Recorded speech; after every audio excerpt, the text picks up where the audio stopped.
Graças a Deus, temos a oportunidade de mais uma celebração, mais um culto, mais uma meditação na palavra de Deus, que se encontra em Hebreus, capítulo 4, do versículo 14 ao 16, que diz assim a Escritura: Portanto, tendo Jesus como Filho de Deus, fiquemos firmes na fé que professamos, porque temos um grande sacerdote poderoso que entrou no céu na presença de Deus, o Pai.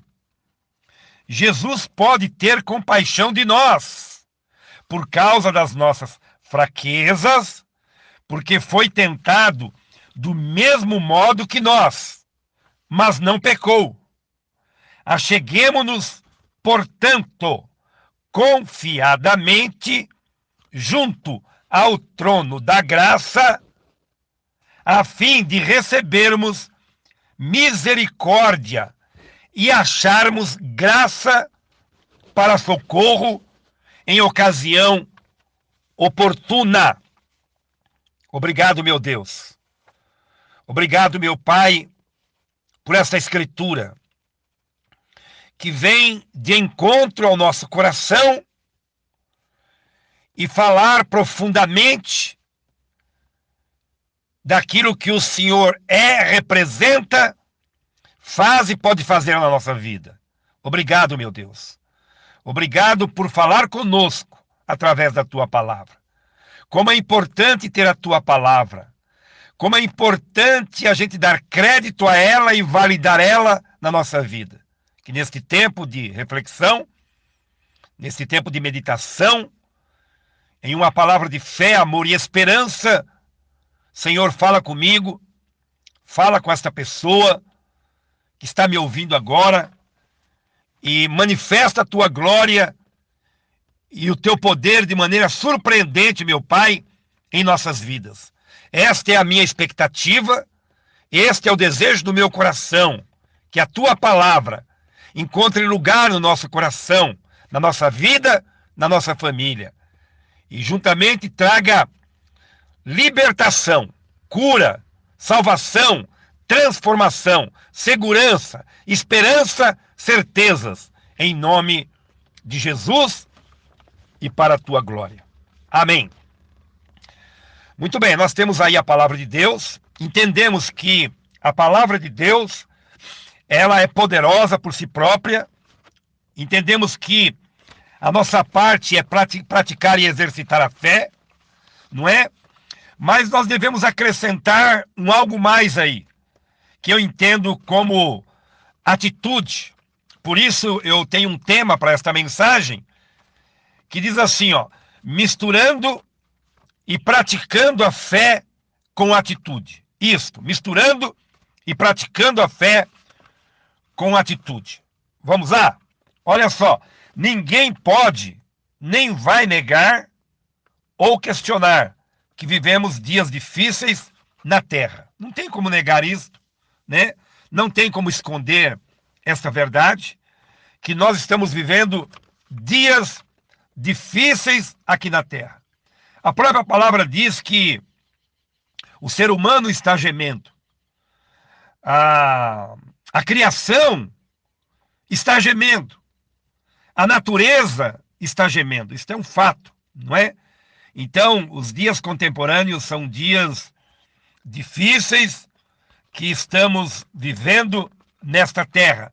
Dias de aflições, para muitos de medo, de pânico e de pavor.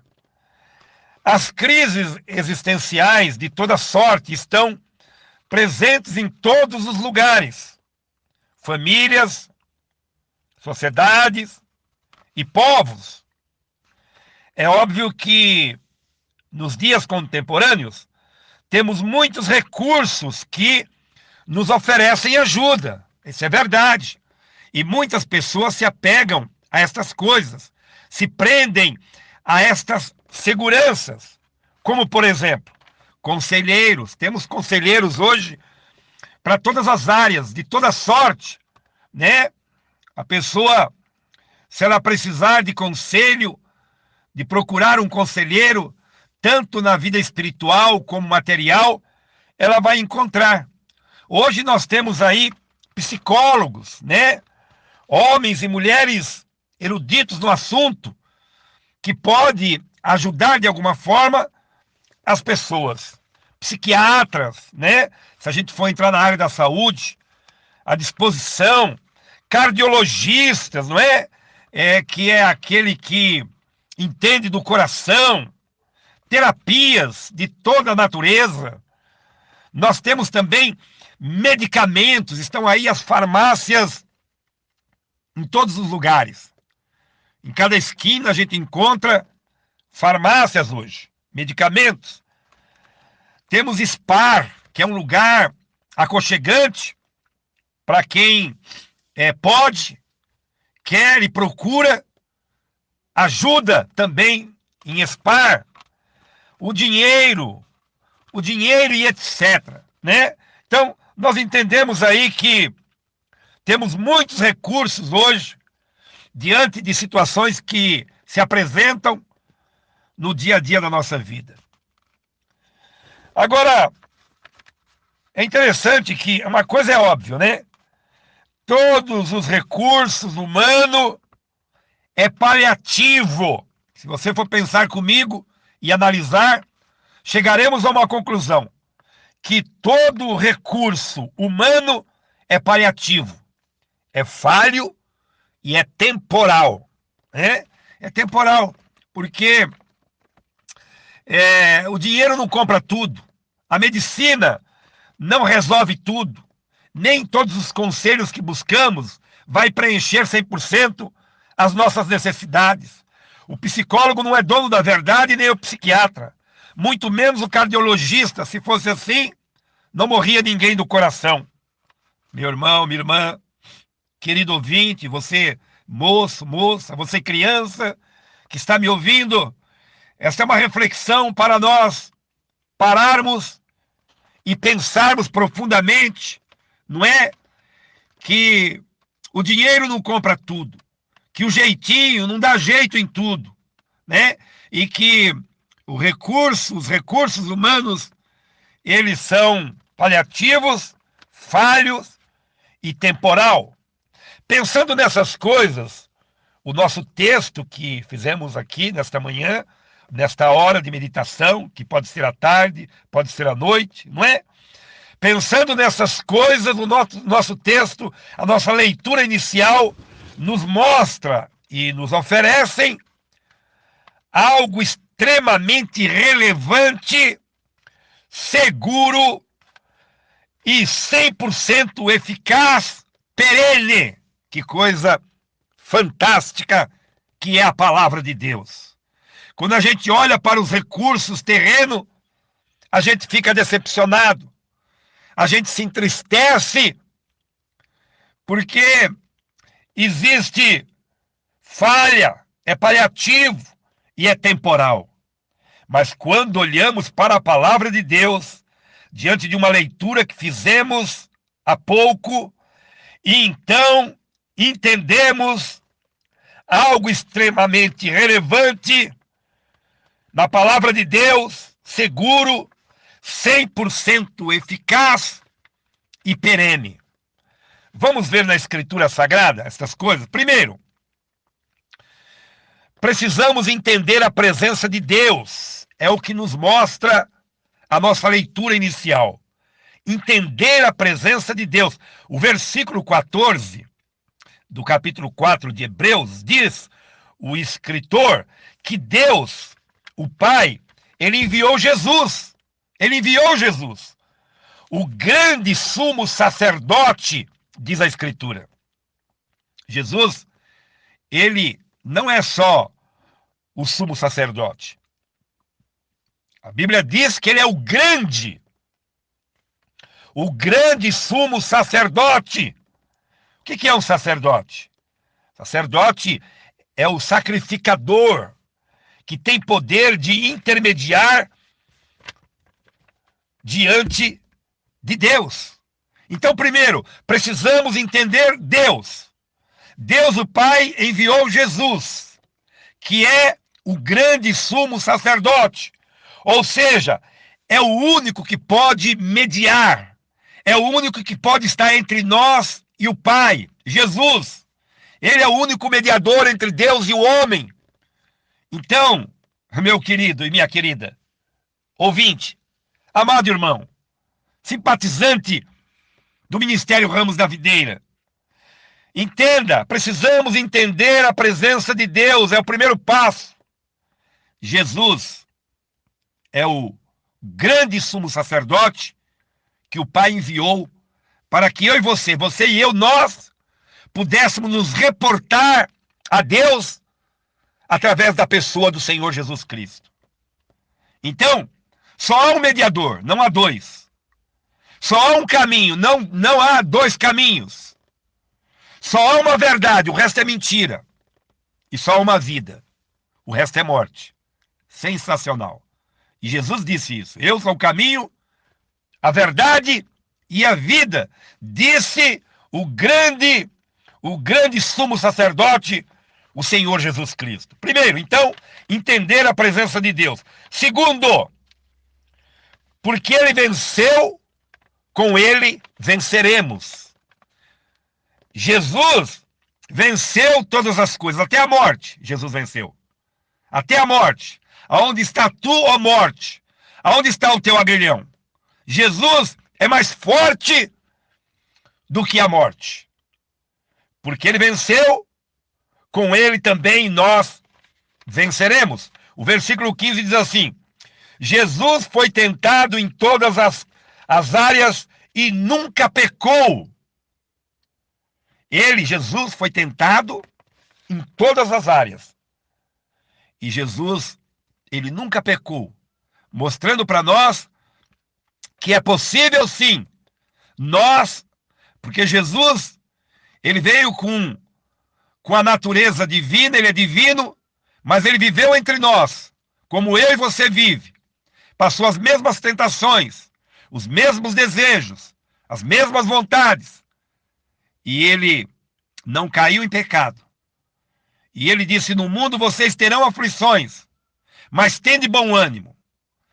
Tende bom ânimo, porque eu venci o mundo e nós também podemos vencer se nós estivermos em Cristo. Este é o grande segredo para mim e para você. Então, porque ele venceu, com ele também nós podemos vencer. A Bíblia diz que nós devemos nos aproximar do Senhor, permanecer com o Senhor, porque ele nos fortalece. A graça dele nos basta. Ele nos condiciona, não é? A Bíblia diz que em Cristo nós temos a mente de Cristo. E com a mente de Cristo nós podemos vencer todas as dificuldades e adversidades que se levantam na nossa vida. Se nós olharmos para os heróis da fé, que venceram pela fé e com atitude, misturando a fé com atitude e com ação. Eles venceram. E eu e você, em Cristo, também podemos vencer e sermos mais do que vencedores. Terceiro, a fonte da benignidade está à nossa disposição. Então, olha só o processo. Primeiro, entender a presença de Deus. Segundo, porque ele venceu, com ele também nós venceremos. Terceiro, a fonte da benignidade está à nossa disposição. No versículo 16, está escrito: Jesus é o trono da graça. E a Escritura diz: acheguemo-nos ao trono da graça. Pensa sobre isso. Se ele é o trono da graça, se ele é o lugar onde encontramos todo o favor, toda necessidade que nós possamos ter, o que nós devemos fazer? O texto diz: achegai-vos ao trono da graça. Jesus é o trono da graça. Em Jesus está todo o poder, nele está todas as coisas, nele nós encontramos tudo que nós precisamos. Se caso há uma dificuldade em uma área ou em outra, há uma luta aqui ou ali, um gigante lá, outro acolá, é em Cristo que nós seremos mais que vencedores. A Bíblia diz que ele começou uma boa obra na nossa vida. E ele há de aperfeiçoar. E esta obra que ele começou para ele aperfeiçoar, assim como quando nós nos achegamos a ele, devemos continuar, permanecer, porque ele tem uma grande obra a fazer na nossa vida, de transformação, de mudança, lapidar, moldar, não é? Progredir a nossa vida espiritual, material, familiar, e o processo para a eternidade. Para tudo isto, precisamos nos achegar a ele e permanecer com ele, no trono da graça, com os olhos voltados para o alto, que é de lá que vem o socorro. Pensando nesta coisa de trono da graça, eu queria levar você a pensar um pouco. Pense um pouco em uma nascente, né? Como é legal você ir até uma nascente. O rio Tietê, por exemplo, é um rio muito poluído. Quem conhece o trajeto do rio Tietê sabe, ele cheira mal na sua trajetória. Mas se você seguir o rio Tietê de encontro à nascente, eu tive lá uma vez. É uma coisa fantástica. À medida que você vai se aproximando da fonte, da nascente, a água vai melhorando. A poluição vai diminuindo. O mau cheiro vai passando. E quando você chega na fonte, é aquela água que nasce, que jorra, limpa, limpa, limpa, transparente. Você coloca a mão e bebe dela. É isto que eu quero que você reflita comigo. Jesus, ele é a fonte da água viva. Ele é o trono da graça. Chegai-vos ao trono da graça, diz a Escritura. Este é o desafio para mim e para você, neste tempo. Se achegar ao trono da graça, a pureza, a santidade, se aproximar da santidade e da pureza. Porque é lá que nós recebemos saúde, vitalidade. Porque vamos experimentar de algo puro, de algo límpido. Ah, meu querido e a querida, pense nessas coisas. Pense sobre isto. Então, nós precisamos entender a presença de Deus. Segundo, porque ele venceu, nós venceremos. E terceiro, a fonte da benignidade está à nossa disposição. Jesus é esta fonte. Se isso está ao nosso alcance e à nossa disposição, o que nós devemos fazer então, se isso está ao nosso alcance e à nossa disposição? Vamos ver? Praticar e exercitar a fé. Versículo 14. Fiquemos firmes, diz a Escritura, na fé. O versículo 14 diz, ficar firme na fé. E o 16, acheguemo-nos confiadamente junto ao trono da graça, a fim de recebermos misericórdia e socorro. Que coisa, hein? Sabe o que é isto? Misericórdia e socorro? Para que é isto? Misericórdia e socorro?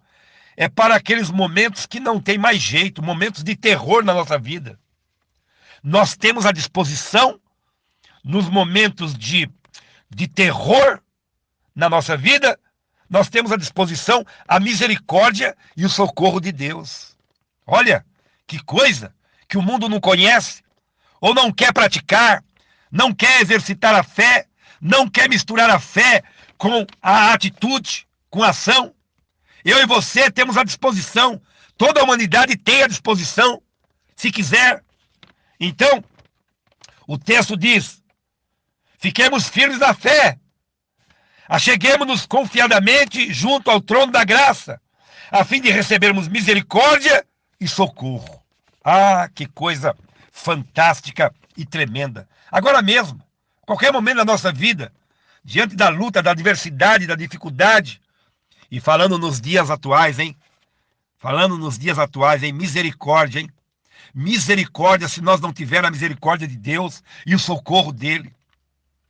Ai de mim, ai de você, Ai de nós, porque agora mesmo muita gente está desesperada.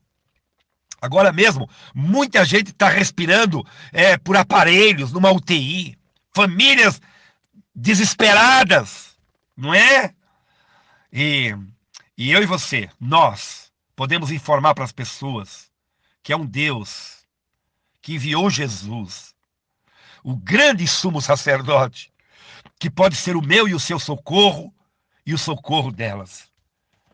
A fé nos faz olhar para a cruz e para o sepulcro vazio, que nos faz lembrar de Mateus 28:20, que diz assim: Jesus disse assim: guardem as coisas que vos tenho dito, ou seja, ordenado, e eis que estou convosco todos os dias até o fim dos tempos. Que segurança, hein? Que segurança. Nós precisamos praticar a fé. Nós precisamos olhar com os olhos de fé. Nós precisamos viver por fé e pela fé. Nós precisamos respirar com fé, deitar com fé, levantar com fé. Que fantástica, que palavra tremenda que Jesus disse. Guardem as coisas que vos tenho dito. E ele está dizendo agora mesmo coisas para nós, através dessa pregação e através desta palavra. Mas é para quem precisa, é para quem quer, é para quem quer praticar a fé, é para quem quer levar Deus a sério. É para mim, para você, é para nós. É para toda a humanidade, porque Deus amou todas as pessoas que estão no mundo de tal forma que enviou o seu Filho, o grande sumo sacerdote, para que as pessoas não pereçam, mas tenham vida eterna. Devemos usar a fé para validar as palavras do salmista em nossa vida.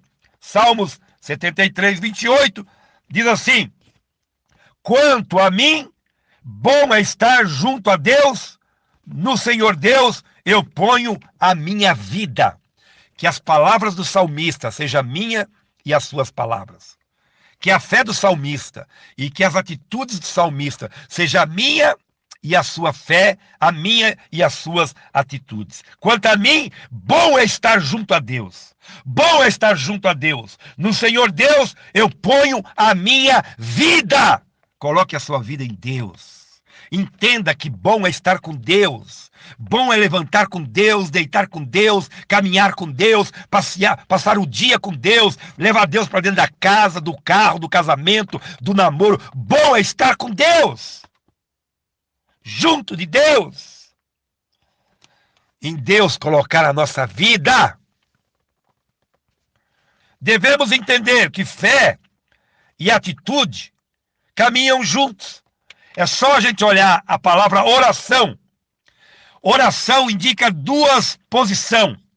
Fé para orar. Eu só vou orar se eu tiver fé. Pode ver que no desespero, na angústia, todo mundo vai orar. Todo mundo vai exercitar fé. Mas isso deve ser diariamente. A fé precisa ser praticada diariamente. Oração divide-se em duas palavras: fé e ação. Então, as duas coisas caminham juntas. Daí o porquê misturar a fé com atitude e com ação. Devemos entender que fé e atitude caminham juntos. Lendo um texto estes dias, em uma das minhas meditações, uma mulher dizia que pegou uma cadeira vazia e ajoelhou-se diante dela. Em lágrimas, ela disse: meu querido Pai Celestial, por favor, sente-se aqui, nós dois precisamos conversar. Olhando diretamente para a cadeira vazia, ela orou.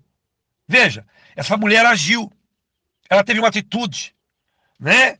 Se achegou ao trono da graça com atitude, ela puxou uma cadeira, ela se movimentou, ela se ajoelhou e ela colocou os olhos naquela cadeira como um trono.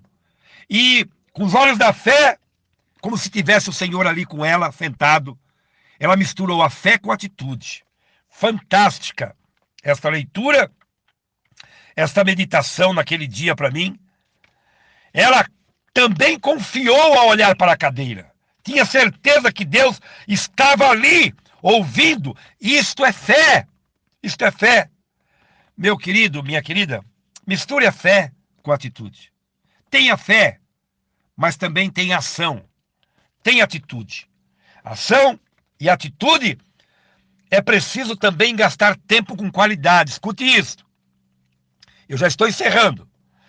Ação e atitude, é preciso gastar tempo com qualidade. Por exemplo, a pessoa que escova os dentes após as refeições e acha que tudo já foi suficiente, já foi feito, está enganada. Tem resíduos, alimentos, ou resto de alimento, que às vezes se acumulam entre os dentes e junto à gengiva da boca. E isso provoca mau hálito e provoca cáries e etc. Enfermidades, doenças. A gente sabe que o mal entra pela boca, a doença começa pela boca. Então, é necessário o uso do fio dental, junto com a escovação, após as refeições. E isso exige tempo. E assim é a vida cristã. A vida cristã é assim, né? Ninguém vai ter uma vida espiritual, ninguém vai ter uma vida cheia do Espírito, da graça de Deus, se não tiver comunhão com Deus, se não orar, se não ler a Bíblia, se não ir à igreja, se não obedecer a palavra, não é? Se não estiver perto de Deus. Ninguém vai crescer na graça, ninguém vai crescer na fé, ninguém vai chegar lá na eternidade se ficar de braço cruzado, se ficar na prática do pecado. Então, a vida cristã é como esse exemplo, né? A pessoa, para fazer uma higiene bucal após as refeições, tem que gastar tempo, tem que gastar tempo com qualidade, usar o fio dental, fazer a limpeza entre os dentes, depois escovar a boca, não é? Ela vai ter mais saúde, vai ter um bom hálito, ela vai se sentir bem. Assim é a vida espiritual. Quando buscamos a Deus, quando nos colocamos diante de uma palavra dessa, e ouvimos com temor e com reverência, e praticamos esta palavra, é como se estivéssemos fazendo essa higiene bucal, com qualidade, porque estamos gastando tempo, investindo tempo, com qualidade, com atenção, com dedicação. Ah, meu querido, minha querida, e o Espírito Santo vai operar poderosamente na sua vida. 2 definições sobre fé e atitude, para encerrar, na conclusão dessa mensagem. Deus, olha, escute isso, Deus está em toda parte e está sempre disponível e pronto a nos ouvir. Isso é fé.